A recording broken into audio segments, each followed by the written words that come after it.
Uh-oh.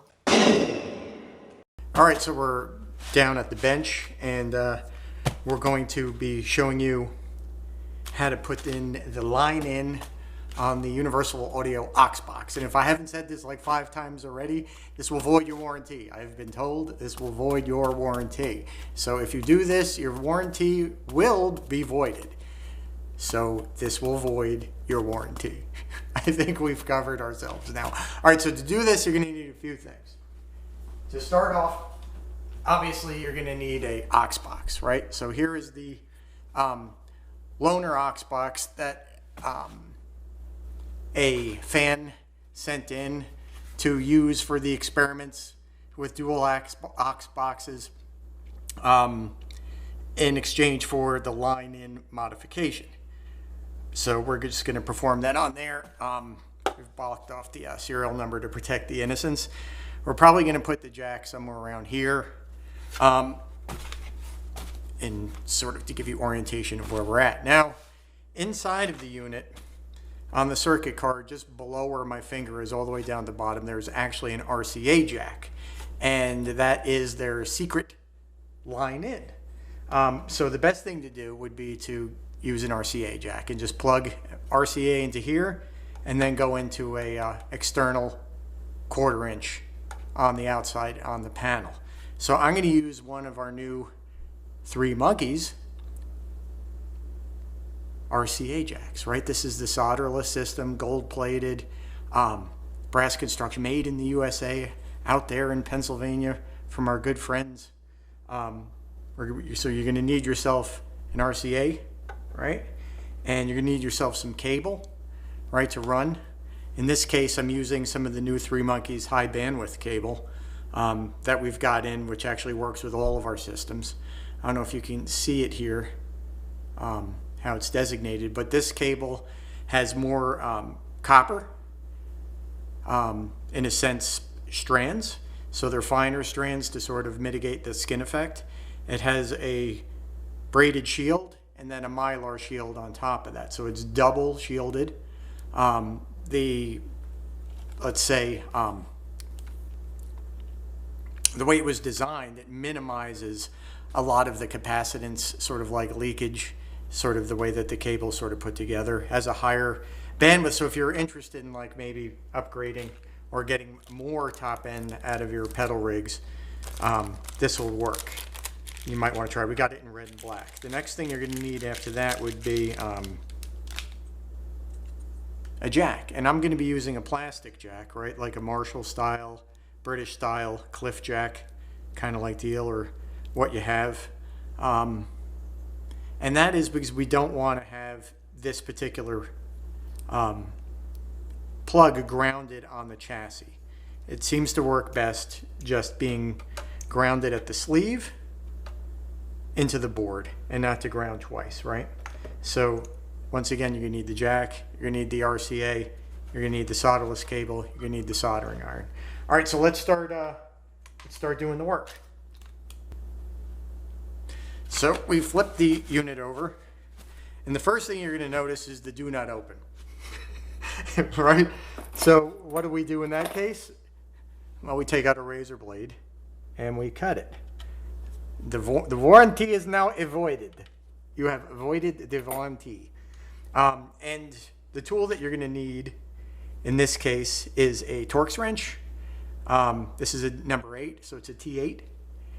So we're going to go ahead and peel off. Not only, it didn't say don't peel, so maybe I should have just peeled, right? That might have been a better way of doing it. But there's underneath here is a nut, or rather a screw we got to get to. So there it is.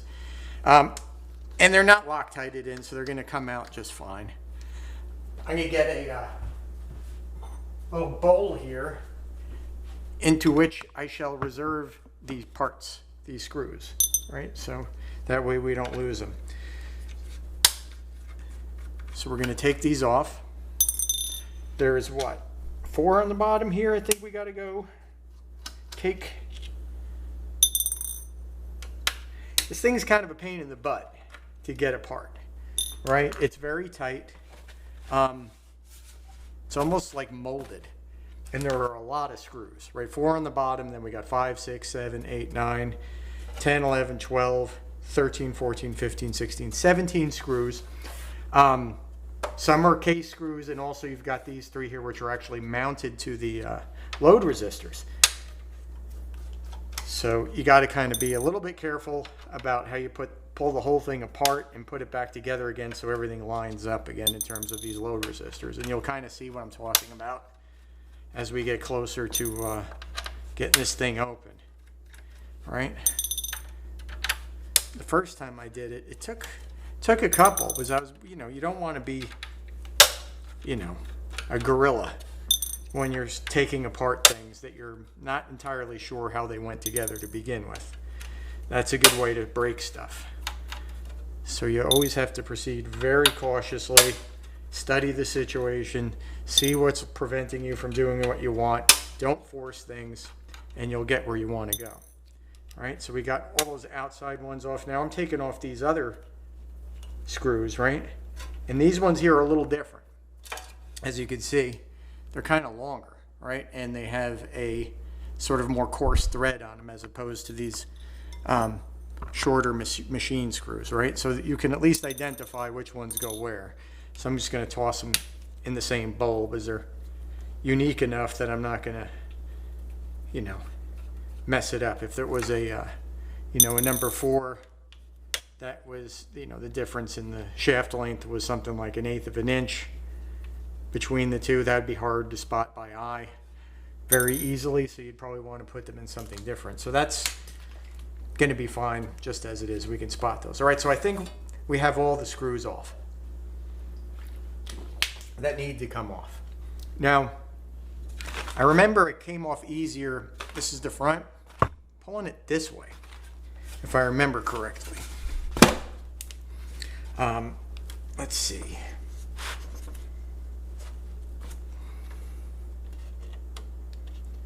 All right, so what I think I'm going to do is I'm going to, so you guys don't have to see me struggling with this, because it does take a while to kind of work it loose.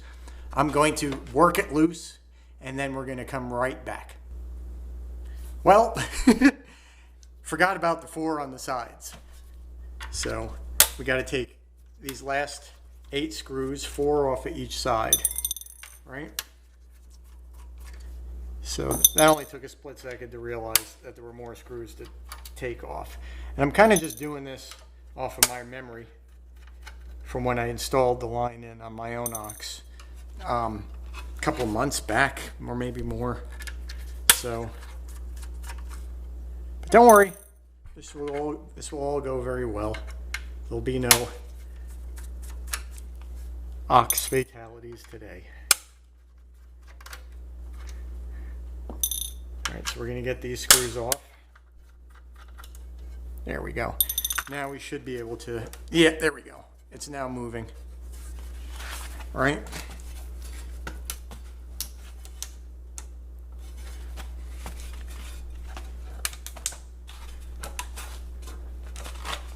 You kind of got to, work it a little bit from each side. Right?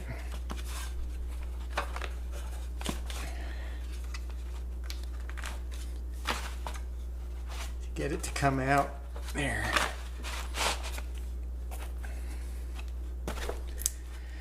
There we go.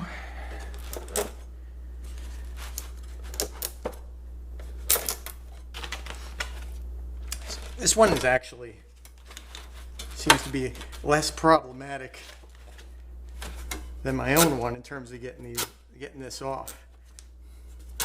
Seems to be a little easier, a little more pliable. And I don't think you got to take it all the way off, right? If I remember correctly, I didn't have to do that. You just need to take it pretty close to all the way off, because you do have to drill. Here we go. A little at a time gets the job. There we go. All right, so we have the top of the case off. And now we have the insides of the Ox, right? So what I want to do is I'm going to get a piece of tape here, and I'm just going to mark that case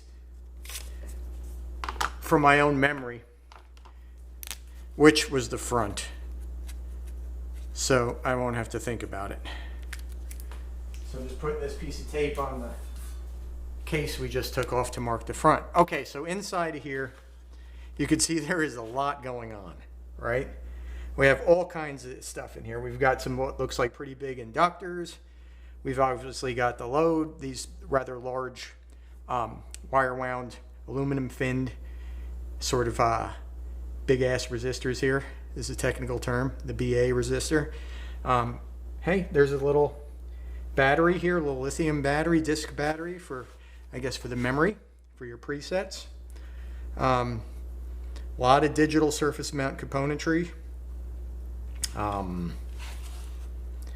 Relays, caps, the whole 9 yards. I mean, this is, and there's a microprocessor.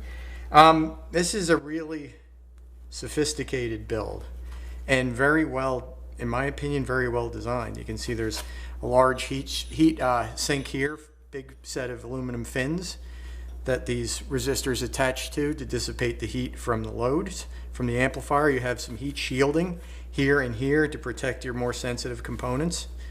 Yeah, all in all, this is a nice build, right? So there's the inside. Okay, so right here is the RCA jack, okay? Can you see that? Right there, right? That's the RCA jack, and that's the line in. So you really don't have to do any, surgery. It basically, you got one of these and you sort of plug it on, right? And then you would put your line in box, or rather your jack somewhere around here, which is what I had done before, like that. And then you're pretty much just run the lead from here to here, and the whole thing is done, right? So let's go ahead and start that. We're going to need some of this tape, right? Because what I want to do is drill a hole here, and I don't want to obviously get any, shavings or chips to go inside of the box and potentially create a short circuit if I don't get them out, right? So what I want to do is create like a little area here to catch a lot of this stuff, right, with the sticky tape.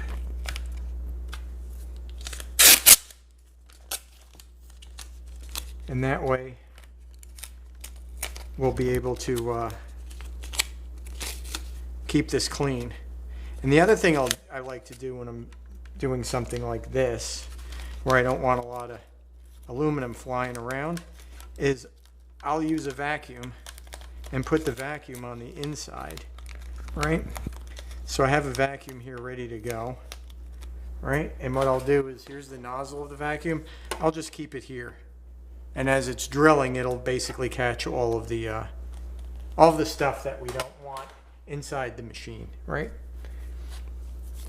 Okay, so let's go ahead and mark where we want this line to go.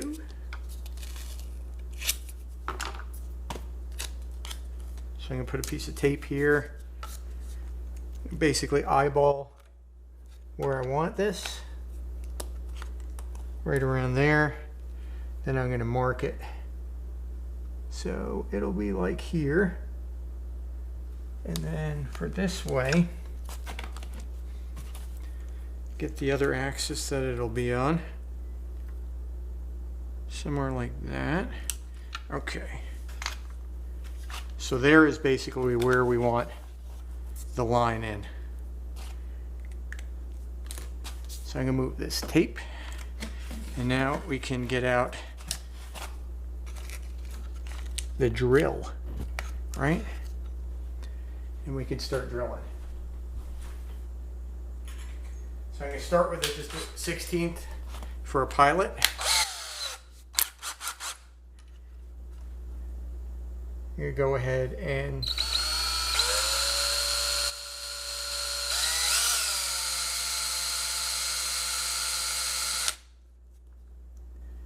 slowly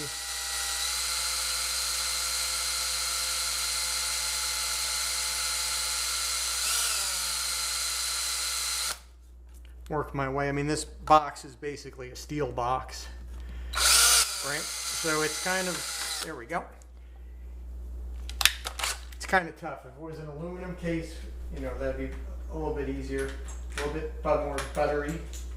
Then I'm going to go up to an 1/8 inch bit, and we'll be finishing up with this unibit. Now I'm going to go to the vacuum. So I think it's best for me to just start drilling this stuff, and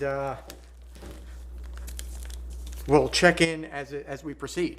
All right, so I'm going to get in there and start drilling. So this vacuum's pretty annoying. All right, so we got up through the 1/8 inch, and now we're going to use the unibit, and we're going to bring it up to 2 steps below the top. So I'm just going to drill this, and then we'll be right back. All right, so we got the hole drilled out, and I actually came up with something real quick that was a little bit easier to help with the chips, as well as I just took a piece of paper that was cut into a third, like a regular piece of copy paper or printer paper, and just placed it in there. And anything that would come off the bit on the inside of the machine that's not picked up by the vacuum nozzle would fall into this and kind of just slide right out of the unit itself. But the vacuum, as we were hoping, did a really good job of cleaning up anything that came off the bit on the inside of the unit. So there were actually no chips that fell even into the paper. So that was good. The next step is going to be to, I'm going to give it a quick vacuum.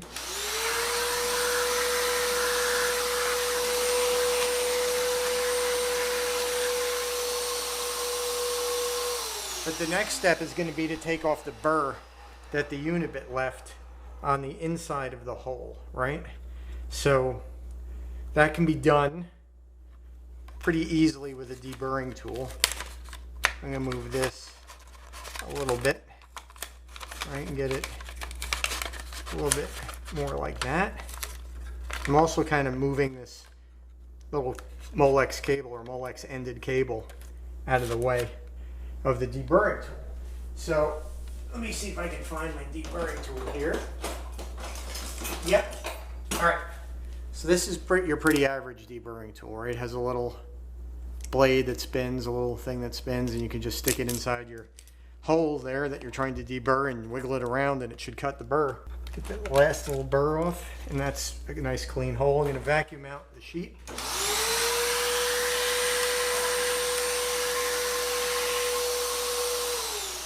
Going to remove it, take out our tape as well. Give it another quick vacuuming.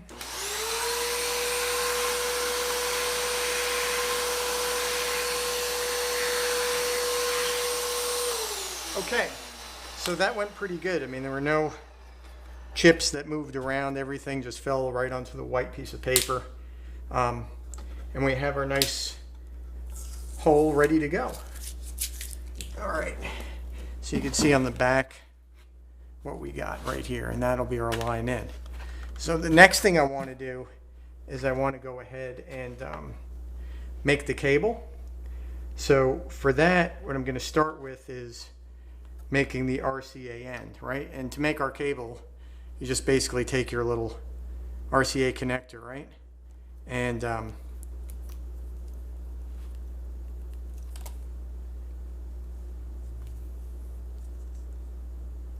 get everything nice and lined up, and then go ahead and just thread this guy on there, right? So I'm going to go ahead and thread this on until it is nice and snug. Should be like that. Now there is a side set screw on this because we designed these to go for automotive use.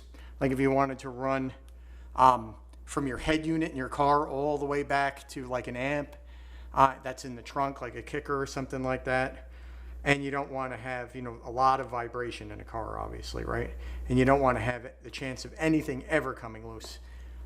You can go ahead and employ that side screw on there, and you have a foolproof connection. For our regular plugs, it's simply not needed. We've had, you know, obviously the stuff of the pedal boards on tours, like world tours for years. So they've been in airplanes, the bottoms of buses, handled, you know, by your road crew. And, you know, it's been working great. So that system is just, you know, it seems to be fail safe. But for the car, I figured, you know, let's just be extra careful and add something, a little bit of redundancy, right? So that's pretty cool right there. All right, so we're going to go ahead now, we're going to measure. So we're going to put my RCA jack in the plug there. And I'm going to measure how much cable I want to get to. Somewhere right around here. Go ahead and cut the cable. I'm going to remove the RCA one more time from the jack.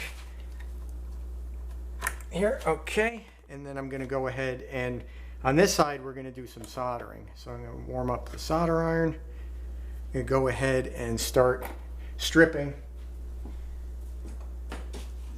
this cable, which in the Three Monkeys world is a dirty word, right? Because we don't like to strip cable where we don't have to.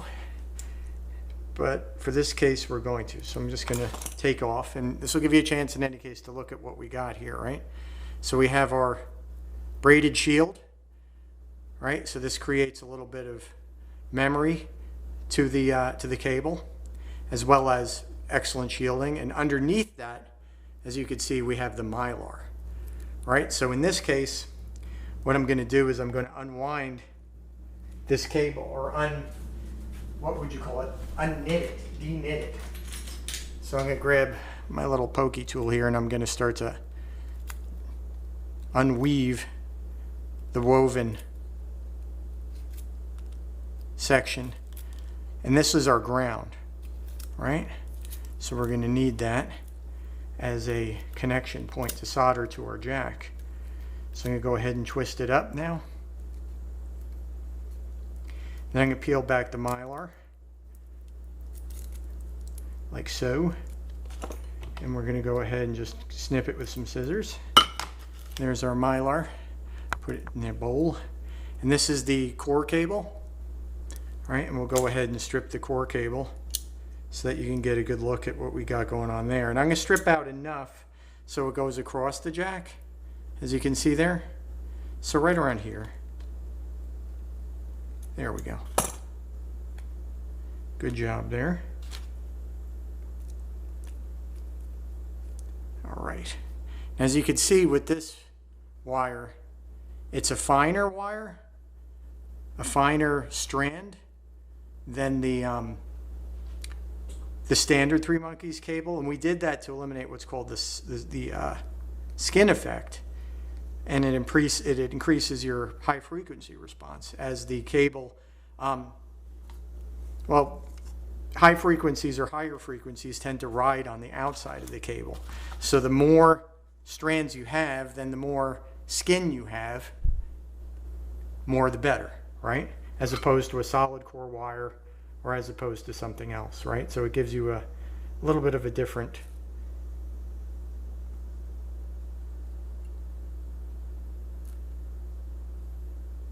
here we go. So we're just tinning that tip, tinning that right there. That looks good. Now we're going to tin our braid here.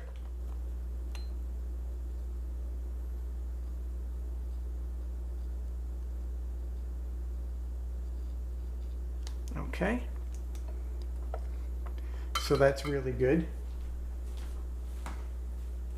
All right, apologies, I didn't have the camera plugged into the power supply, so it went dead. Luckily, I spotted it pretty quickly. All right, so the first thing we wanted to do where we just left off was we just put the cable sorted together, stripped it, tinned it. Let's just test it to make sure it's okay. So we're using our multimeter with the continuity test, and it's a good idea always to check, you know, your cables to make sure that you've done them correctly, right? So there's the sleeve, and it's not grounding out, but it is connected, and the tip. So perfect. So this cable is a good cable. So our next adventure here, check the camera, yep, is going to be to solder it to the plug. And so we got the tip and the sleeve connection. So the first thing we're going to do is we're going to see how it's orientated in there, right? So it's going to be like this. So we're going to want to come in from this side. So we're going to do the tip first, right? Which is the center connection, which carries our signal. And then we'll do the ground second. So I'm just going to line that up, get my solder bent to where I need it, and then I'm just going to go ahead and apply my heat. There we go. Get in, get out. Don't heat things up too much. Get in, get out. Good. Okay. So we got our tip connection soldered on there, and now we're going to go ahead and put on the sleeve, the ground, right?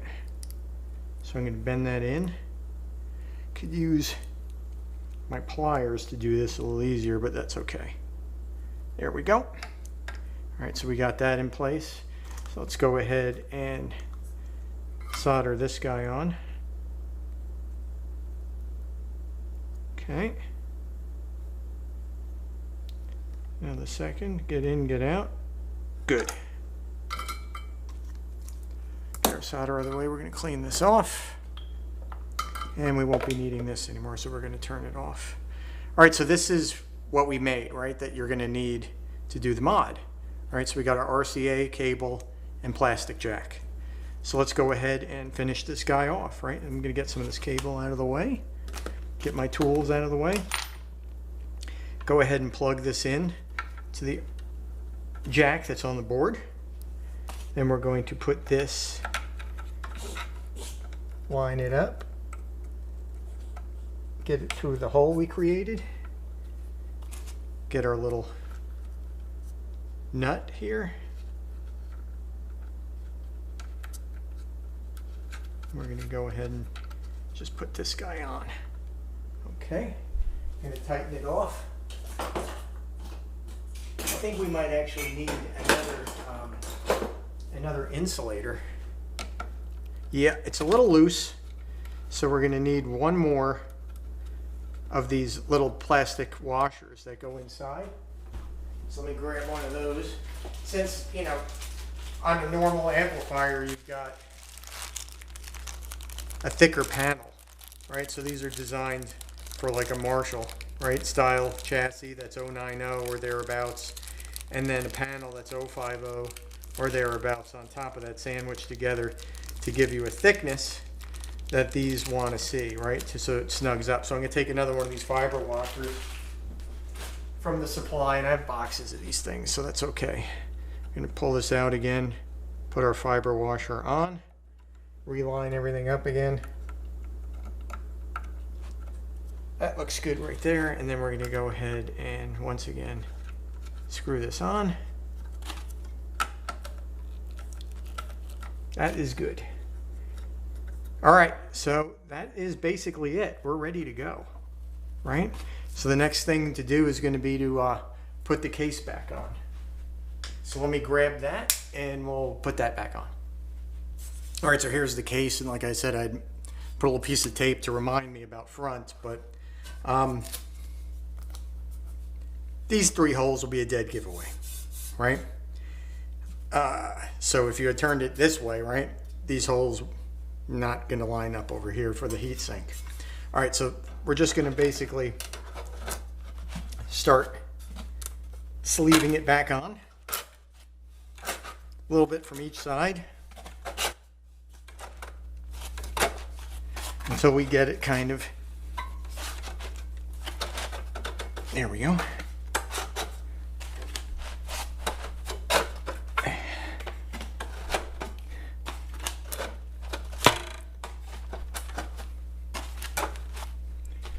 Yeah, this one actually is a lot less snug than the one I had. I'll tell you that. There we go. All right, so everything's basically lined up. Get all our screw holes lined up, right? And it's always good to do everything. I like to do everything in the reverse order. So if I took it apart one way, I'm going to take it apart in the reverse order. So I got my Torx wrench. We'll start with the sides. Get the sides, and I would just kind of get them finger tight, not even finger tight. Get them a little bit loose, right? Because you're going to want them all in sheet metal to just be started so that you could still kind of adjust the sheet metal. Sheet metal is never perfect, right? The holes are never completely perfect. So it's always a good idea to put all the screws in sort of loose and then come around one more time and tighten everything down. That way you could still move stuff a little bit, right? Like this guy's got to come over a little bit. I can already see that, right? And it just makes things go a little bit easier. I guess if you dropped one of these screws inside the box, you'd probably have to start over again. So be aware of that. These holes look like they're big enough to allow the screw to fall in. And that would, as they say, suck. All right, so I'm going to put in these longer ones, right, for the heat sink. 1, 2, 3 of the larger coarse thread ones. Start in the middle. And I'll do a little back out and then back in, right? There we go. That way I can get back into the original threads that were made in the plastic and not cross thread anything. All right? You sort of go in reverse until you feel the thread. You'll feel kind of like the screw drop into the threads that were already cut the first time the screws were inserted. All right, because these are sort of like self-tapping that you would use for putting into plastic or other things. And that way you don't create multiple threads, it'll be loose. So backwards, yep, you feel it drop right into the slot, and then you can go ahead and send her home. All right, get that piece of Mylar out of there. Now we could just go like heck. Hopefully not drop the last screw inside the box and not be able to get it back out again. Then we have to take the whole thing apart, start all over. But it's going to be interesting to sort of see how this works with the, this one has the tape on it, right? The little bit of plastic left on it from the corner, so we'll save that for last. So it'll be interesting how this thing sounds now, paired up with the other aux upstairs, so we can have the JBL and the greenbacks working at the same time. And you know, you could do other things too. You could run 2 different amplifiers, you could run 2 different SIMs, 2 different IRs now. It's kind of if you had 2 of these, I guess it's kind of an expensive solution, but more has been spent on dumber things in this world, right? So, but this will be cool to hear how it sounds. And once again, thanks for sending.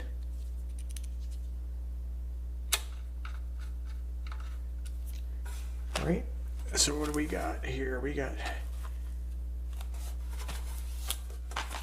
all right, 4 left, plus this.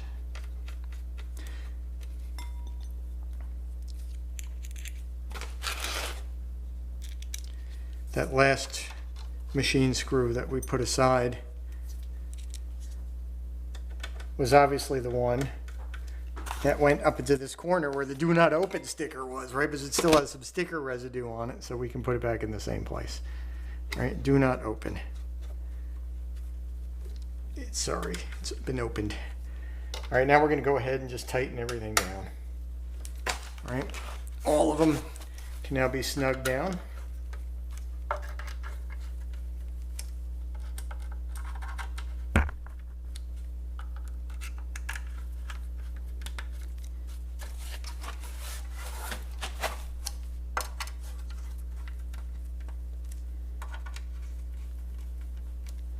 This is why we'd usually have the music playing, so that there are no dead spots, dead air, right?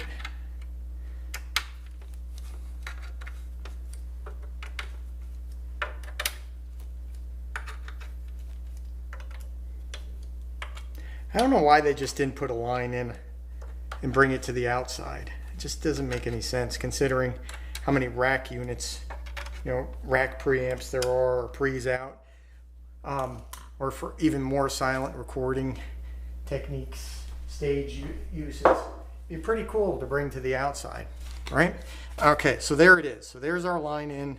It's all done, ready to go. All right, so thanks for watching the quick demonstration of how it's done. If you're going to do this yourself, Obviously, be aware, once again, you voided your warranty as per what Universal Audio has said. Make sure that you know what you're doing before you do this. You don't want to destroy a nice piece of equipment.